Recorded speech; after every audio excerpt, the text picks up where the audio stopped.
तक हम व्यावसायिक संगठन के प्रारूप पढ़ेंगे और कितने उसे भागों में बांटा गया है, प्रत्येक का अर्थ, विशेषता, लाभ और गुण के बारे में हम पढ़ेंगे। तो कोई भी व्यक्ति जब व्यवसाय प्रारंभ करता है तो उसे अनेक प्रकार के निर्णय लेने पड़ते हैं, यानी उसमें लाभ कितना होगा, प्रॉफिट कितना होगा, किस प्रकार से व्यवसाय को करना पड़ेगा, कैसे हमें साधनों को जुटाना पड़ेगा। तो इस आधार पर व्यवसायिक स्वरूप को 5 भागों में बांटा गया। पहला है एकल स्वामित्व, साझेदारी, दूसरा, तीसरा संयुक्त हिंदू परिवार, चौथा सहकारी समिति और 5वां है हमारा संयुक्त पूंजी समिति। तो सबसे पहले हम पढ़ेंगे एकल स्वामित्व। एकल स्वामित्व के नाम से ही हमें स्पष्ट हो रहा है कि एक ही व्यक्ति, ये जो प्रारूप है, ये प्रारूप जो है व्यावसायिक संगठन का सबसे प्राचीनतम है, प्राचीनतम प्रारूप है, सबसे सरल प्रारूप है, सबसे प्राचीन है और सबसे सरल है। वर्तमान समय में जितने भी व्यावसायिक संगठन हैं वे सभी इसी व्यवस्था में विकसित हुए हैं। देश अपने, हमारे भारत में ही नहीं, विदेशों में भी इस प्रकार के व्यवसाय होते हैं। लेकिन बढ़ती हुई मनुष्य की आवश्यकताएं तथा सभ्यता का विकास होने से इस संगठन में क्या हो गया, परिवर्तन हो गया। धीरे धीरे ये संगठन परिवर्तन होता गया और अनेक प्रकार के व्यवसाय आने लगे, जैसे कंपनी है, संयुक्त हिंदू परिवार है, ये समिति है, ये सब क्या है, इसके अंतर्गत प्रारूप आने लगे। यहाँ पर कंपनी है, ये संयुक्त पूंजी कंपनी। तो सबसे पहले हम पढ़ेंगे एकाकी व्यापार का अर्थ क्या है। एकाकी व्यापार का, जिसमें केवल एक व्यक्ति होता है, क्या होता है, केवल एक व्यक्ति ही, जिसको केवल ऐसा व्यवसाय जो केवल एक व्यक्ति द्वारा स्थापित किया जाता है। एक व्यक्ति क्या करता है, इसको स्थापित करता है, एक ही व्यक्ति क्या करता है, पूंजी लगाता है, एक ही व्यक्ति अपने चातुर्य एवं जो भी उसमें ज्ञान है, चातुर्य है, उसका प्रयोग करते हुए, चातुर्य का प्रयोग करते हुए क्या करता है, प्रबंध में उसका संचालन करता है। जब एक ही व्यक्ति स्थापित करता है, पूंजी भी वही लगाता है, उसके चातुर्य ज्ञान का प्रयोग भी करता है, तो जितना भी लाभ होता है या हानि होती है, कौन वहन करता है, यह अकेला व्यक्ति ही वहन करता है। ऐसे व्यवसाय को हम क्या कहते हैं, एकाकी व्यापार, जिसमें एक व्यक्ति द्वारा स्थापित किया जाता है, नियंत्रण भी उसका होता है, पूंजी भी वही लगाता है, कौशल चातुर्य का निर्णय भी वही लेता है, लाभ हानि पर भी उसी का ही अधिकार होता है, तो उसे हम क्या कहते हैं, एकाकी व्यापार कहते हैं। और ऐसे जो ये व्यवसाय होते हैं, उसको हम कहते हैं एकाकी व्यापारी। व्यवसाय को तो हम क्या कहते हैं, एकाकी व्यापार, और व्यवसाय को यहाँ पर क्या बताया गया, एकाकी व्यापारी बताया। तो ये है हमारा एकाकी व्यापार का अर्थ। अब आगे देखिए, इसमें परिभाषा देखिए इसकी।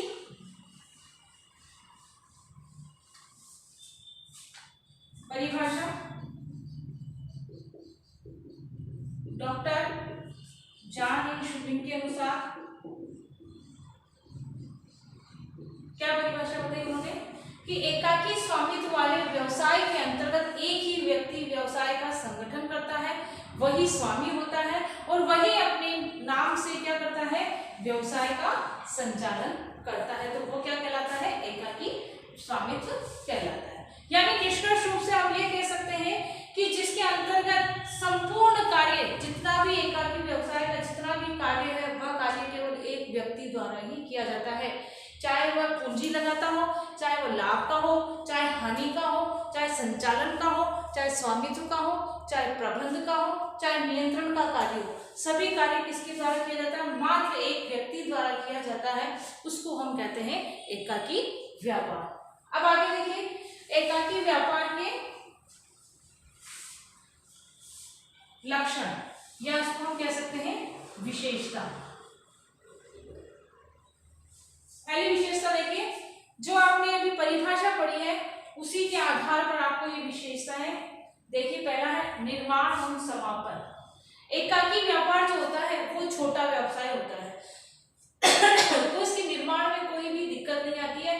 क्यों? क्योंकि इसके अंतर्गत किसी भी प्रकार की कोई भी एकाकी व्यापार के अंतर्गत जो व्यवसाय होते हैं वो होते हैं जैसे ब्यूटी पार्लर की दुकान है, चाय की दुकान है, नई की दुकान है, तो ये सब क्या होते हैं? एकाकी वाले में छोटे व्यवसाय होते हैं। तो इनके निर्माण करने में क्या होता है? हमें किसी भी प्रकार की कोई वैधानिक औपचारिकताएं पूरी नहीं करनी पड़ती।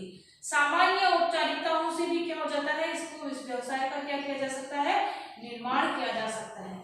हमें किसी प्रकार के कानून से या किसी प्रकार की कानून विधियों का प्रयोग इसके अंतर्गत नहीं किया जाता, इसलिए इसके निर्माण कैसा होता है? सरल होता है। और समापन यानी व्यक्ति चाहे जैसे उसको बंद कर सकता है, इसलिए कहा गया कि एकाकी व्यापार का निर्माण और समापन क्या होता है? इसी सरल होता है, क्योंकि एक ही व्यक्ति होता है, वो जब चाहे जब उसका निर्माण कर सकता है और जब चाहे जब उसे क्या कर सकता है? बंद भी कर सकता है। अब देखिए सेकंड, देखिए स्वामित्व एवं प्रबंध। एकाकी व्यापार जो है उसका स्वामित्व की सबसे ये विशेषता है कि एक ही व्यक्ति इसका स्वामित्व होता है, अर्थात इसका जो स्वामित्व है, पहला इसमें देखिए स्वामित्व जो होता है वो किसका होता है? मैंने परिभाषा में बताया था किसका होता है? एक ही व्यक्ति को। यानी कहने का मतलब कि एक व्यवसाय के अंतर्गत सारी संपत्ति जो होती है, जितनी भी संपत्ति होती है और साधन होते हैं, उस पर किसका अधिकार होता है? एक ही व्यक्ति का स्वामित्व होता है। इसीलिए से क्या होना है? एकाकी व्यापार में स्वामित्व किसका होता है? एक ही व्यक्ति का, अर्थात सारी संपत्ति और साधनों पर एक ही व्यक्ति का अधिकार होता है। दूसरा देखिए प्रबंध। इसके अंतर्गत क्या होता है? एकाकी व्यापार में स्वामी ही क्या होता है? प्रबंधक होता है। लेकिन व्यवसाय का क्षेत्र अगर बढ़ जाए, वैसे तो मैंने ये कहा आपको कि स्वामित्व और प्रबंध किसका होता है? एक ही व्यक्ति का होता है। यानी जितनी भी संपत्तियां होती है उसका प्रबंध भी कौन करता है? एक व्यक्ति। यानी प्रबंधक के रूप में कौन कार्य करता है? जो व्यवसाय का स्वामी होता है वही क्या करता है? कार्य करता है। लेकिन अगर व्यवसाय का क्षेत्र बढ़ जाता है तो वो क्या करता है? कर्मचारियों की नियुक्ति कर सकता है, लेकिन प्रबंध का कार्य कौन करेगा? एक ही व्यक्ति द्वारा किया जाता है। तो कहा गया है कि एकाकी व्यापार में जो स्वामित्व और प्रबंध होता है वो किसका होता है? एक ही व्यक्ति का होता है। अगला देखिए तीसरा, दायित्व। एकाकी व्यापार के अंतर्गत जो दायित्व होता है वह दायित्व कैसा होता है? असीमित होता है। असीमित दायित्व का मतलब ये होता है जब भी व्यवसाय क्या करता है, व्यापारी क्या करता है? ऋण लेता है और वो ऋण को नहीं चुका पाता है, तो ऐसी स्थिति में वो क्या कर सकते हैं? बैंक वाले या व्यक्ति लेता क्या कर सकते हैं? उसकी जितनी भी निजी संपत्ति है उस संपत्ति को भी वो क्या कर सकते हैं? अपने अधिकार में ले सकते हैं। तो वो कहलाता है असीमित दायित्व। असीमित दायित्व यानी जब भी व्यवसाय क्या करता है? अपने ऋणों को चुकाने में असमर्थ होता है तो लेनदार क्या करेगा? उसकी जितनी भी निजी संपत्ति होगी उस निजी संपत्ति का क्या करेगा? वो अपने अधिकार में ले लेगा। जैसे मकान है, कार है या दुकान है, तो वो भी उस ऋणों का भुगतान उससे प्राप्त कर सकता है। तो कहा जाता है कि उसका दायित्व कैसा होता है? असीमित होता है। अगला देखिए चौथा, व्यवसाय का पृथक वैधानिक अस्तित्व नहीं। व्यवसाय का पृथक वैधानिक अस्तित्व क्यों नहीं होता है? क्योंकि इसके अंतर्गत क्या होता है? व्यवसायिक संगठन इस प्रारूप में व्यवसाय तथा व्यवसायिक दोनों में कोई अंतर नहीं। यानी व्यवसाय का व्यवसाय से अलग कोई नहीं है, वैधानिक अस्तित्व नहीं है। यानी जो भी संपत्ति एवं दायित्व है वह व्यवसाय के हैं और वह सभी व्यवसाय के भी होते हैं। दोनों का पृथक वैधानिक अस्तित्व नहीं होता है, क्योंकि जितने भी व्यवसाय के दायित्व है या संपत्तियां हैं वह व्यवसाय के हैं, तो इसका मतलब जब व्यवसाय के हैं तो किसके हो गए, व्यवसाय के भी हो गए। यानी इन दोनों में क्या अंतर हुआ या नहीं, तो कहा जाता है कि व्यवसाय का पृथक वैधानिक अस्तित्व नहीं होता है। किससे नहीं होता है, व्यवसाय से। दोनों में कोई अंतर नहीं होता, दोनों समान होते हैं। अगर जो संपत्ति व्यवसाय की है वही संपत्ति और दायित्व किसी हो जाएंगे, व्यवसाय के हो जाएंगे, इसलिए इनमें पृथक वैधानिक अस्तित्व नहीं होता। अगला देखिए, लाभ प्राप्त करना और जोखिम करना। मैंने आपको पहले ही बताया कि सारा स्वामित्व किसका होता है, एक व्यक्ति का। चातुर्य का प्रयोग भी कौन करता है, एक व्यक्ति। पूंजी भी कौन लगाता है, एक व्यक्ति लगाता है। तो लाभ भी कौन वहन करेगा, वही व्यक्ति करेगा। अगर जोखिम होती है, हानि होती है, तो भी कौन वहन करेगा, ये एक व्यक्ति ही वहन करेगा, क्योंकि सारा कार्य किसके ऊपर निर्भर है, एक ही व्यक्ति के ऊपर निर्भर है। इसीलिए वो सभी लाभ भी वही वहन करेगा और हानि होने पर या जोखिम होने पर भी अकेला व्यक्ति ही वहन करेगा। आगे देखिए, व्यवसाय के चयन की स्वतंत्रता। व्यवसाय के चयन एक व्यक्ति होने के कारण, सबसे इसमें यही पॉइंट यही है आपका कि एक व्यक्ति है, इसलिए वो जैसा चाहे व्यवसाय का चुनाव कर सकता है। किसी से उसे निर्णय लेने की आवश्यकता नहीं है, किसी से उसे सलाह लेने की आवश्यकता नहीं है। वो जैसा चाहे उस व्यवसाय का चुनाव कर सकता है, स्वतंत्र है, और जब भी चाहे उस व्यवसाय को क्या कर सकता है, परिवर्तन कर सकता है, क्योंकि इन सब पर केवल एक ही व्यक्ति का अधिकार होता है। अगला देखिए, व्यवसायिक निरंतरता का अभाव। निरंतरता का अभाव, यहाँ पे निरंतरता का अभाव का मतलब है कि व्यवसाय का बंद होना, निरंतर नहीं चलना। कैसे नहीं चलना, क्योंकि क्या है इसमें, एक व्यक्ति सपोज करिए बीमार हो जाता है तो क्या करना पड़ता है, व्यवसाय को बंद करना पड़ता है, या किसी कार्य से उसे बाहर जाना पड़ता है तो क्या करना पड़ता है, व्यवसाय को बंद करना पड़ता है, या दिवालिया हो जाता है, पागल हो जाता है, तो भी ऐसी स्थिति में क्या करना पड़ता है।